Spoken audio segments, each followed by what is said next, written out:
Well, the Toronto International Film Festival is rolling out the red carpet for the 50th edition. It all starts today. Bill Coulter has been around the city already this morning as the day kicks off, and TIFF CEO Cameron Bailey is with him outside the Lightbox on King. Good morning, Bill. Good morning. Yeah, we just moved inside, which is kind of a nice break from the rain, but the all-star of all-stars, I'm here with Cameron Bailey this morning. And I was just commenting on how fresh you look, because the work you do to put this together is monumental. And a lot of people, you know, when you put together a production, you step back and let it take its pace. But I see you every day during this festival doing something. So when do you sleep and how do you look so fresh? With an incredible team. That's how we do it. Almost 1,000 employees, staffers, and also all of our amazing volunteers. Awesome. Now, you've been CEO since November 2021, but your history with the film festival goes 25 years back.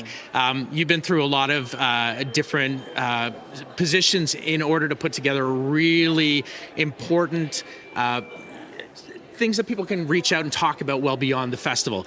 Tell me a little bit about how big it is and some of the changes in terms of programming this year from previous years. Sure. So we have had, a lot of change over 50 years, obviously. The city that we're in has changed a lot as well. And we try to always reflect the times, reflect what's going on in the world. You know, we're here to transform the way people see the world through film. Every time as the lights go down, we try to really put our audience in the shoes of another person, another perspective. And so our programming team has got, I think, a really wide range of experience. You'll see films from about 80 different countries this year, and it's really, I think, an opportunity to expand your horizons when you come to the festival. I love that. I know you created the Planet Africa programming. I feel like today we're kind of in a very polarized world where we almost need disparate voices to be able to start listening to each other again. How important is it to have, the Canadian representation, but all the voices around the world so that maybe we can start finding middle ground?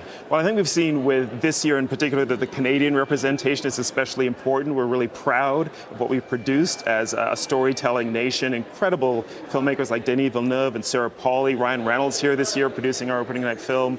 So we want to celebrate that, but we also want to give people the opportunity to see what it's like in other parts of the world. And so that perspective, that ability to kind of open up your eyes and see what it's like through somebody else's eyes, I think that's really important too. Yeah, because art is healing, art is at the very least starting conversations. Yeah, and it can really encourage compassion and empathy when you see how life looks through somebody else's eyes.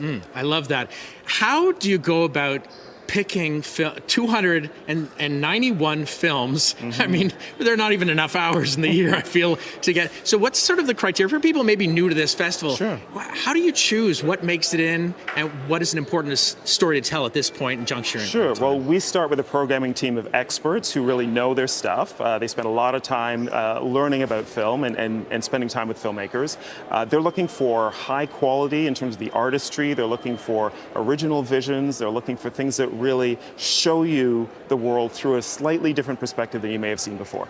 Something about this film festival too, it was the festival of festivals until it became TIFF, and it was always known as the People's Festival, where you had, unlike Cannes, where it was kind of business, you could actually get kind of up close a little bit to the stars. So tell me a bit about how we still continue to see this driving people down here to spot stars, to become a little bit more immersed in like Festival Street.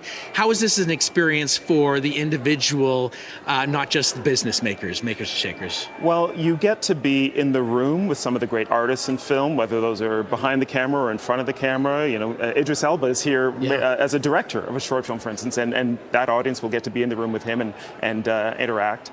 But then also I think you get to talk to other film lovers, right? People really find their people at TIFF. We've had so many marriages begin in a lineup with people meeting each other through their shared love of film.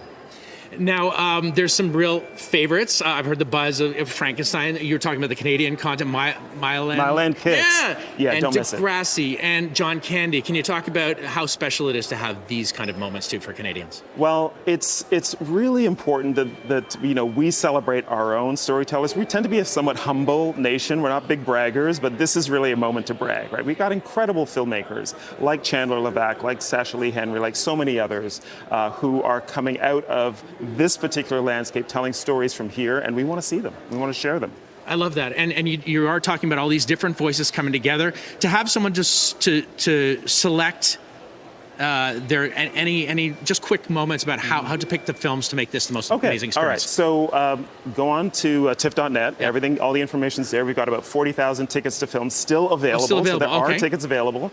I'll just give you a couple of hidden gems you may want to know about. Sholay 50th anniversary screening of this incredible Indian classic we're showing. Poetic License, new film by Maud Apatow as well, which is great. And Baz Luhrmann, who made Elvis a couple of years ago, is back with this incredible Elvis documentary about him starting his Vegas residency, never before seen footage. So cool. Okay, I could talk to you all day, but then I would lose my job, and you wouldn't be able to get to all your other important work. Thank you so much, Cameron Bailey. Thank you so much. CEO of TIFF. Hopefully I see you very many times over the next week. Thank you.